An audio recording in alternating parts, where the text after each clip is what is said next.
Yeah. Sam, man, I gotta ask you this.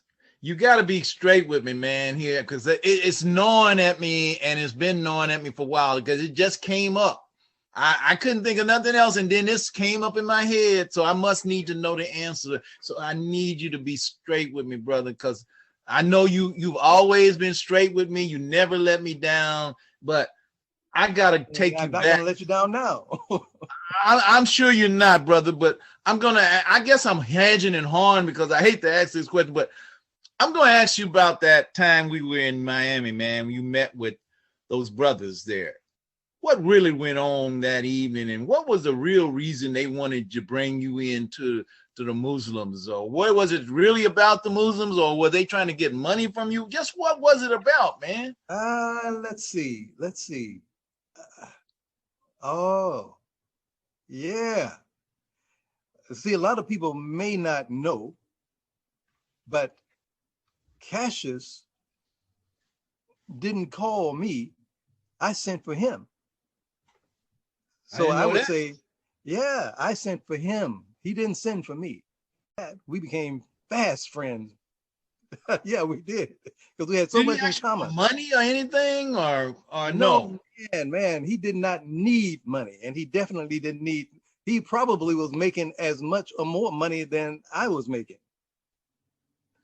So I was making a few dollars, but man, when you know, every time he would put on a glove, he was making thousands and thousands of dollars. Well, what was you making that? What was that? I guess it was a poem he was rhyming. I don't know. What was that record you made of him about? Man, I mean, my record is still sitting in cans, and Cassius Clay record is out there on the marketplace. Now, see, a lot of people don't understand why I had Cassius come into the studio. So, he ain't no singer.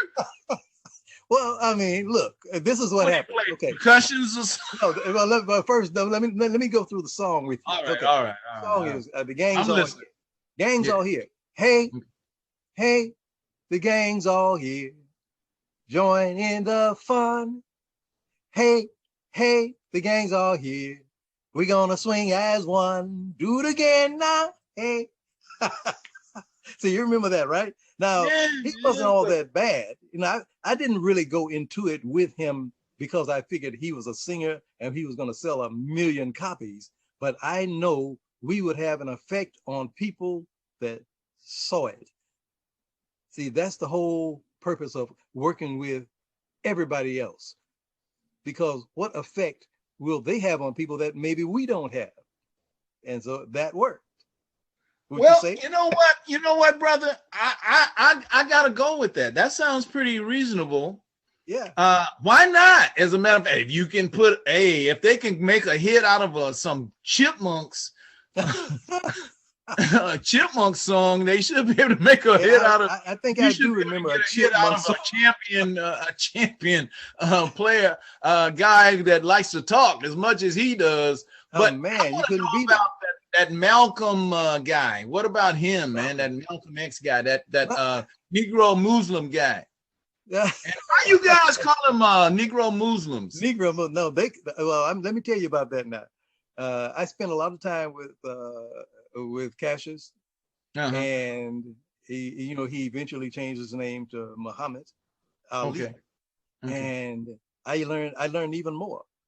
So he did not ever let them get away with saying Black Muslims. He said, no, man, we didn't call ourselves no Black Muslims. We just called ourselves Muslims. And he said, the white folks did that. That's what they called us. And I'd always correct them. No, man, we ain't no Black Muslims. We just Muslims. And that's another good thing about working with him. He was pretty much like Papa had taught all of us to be. Don't hold back. Tell people what you think. Don't let them guess. There was no guessing. No guessing with Papa. He's pretty blunt. No, you didn't have to guess. Better ride. And because sometimes he tell you more than you wanted to hear. Exactly. So, And spit a rod still. Exactly. Now, as far as this is my reason for working with him, I look at this. I look at it as here we are.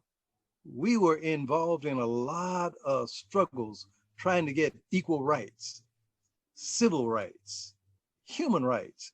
And well, we spent a lot of time and we paid a lot of debt in with our lives, with the lives of our children. And we did all of that so that we could be equal with those people who said that we were not equal with them or good enough to be with them. So I figure if we can go all out, risk our lives, the lives of our children, to be with them in their presence, why can't we do that to be in the presence of someone who thinks differently about their spirituality than we do? Exactly. I didn't see a problem with it. See, because I looked at it like this. We are all one big puzzle, and each one of us is a piece of the puzzle. And if we have a puzzle and some of the pieces are missing, the puzzle can't hold together. The puzzle will not be together. So all of us, and I search out and I searched out, and I was always looking for someone who I figured stood for something and could be to make that puzzle stronger. And the only way to do that is for us to come together the same way we were trying to come together with other people. I tried to bring us together with ourselves, with our own people.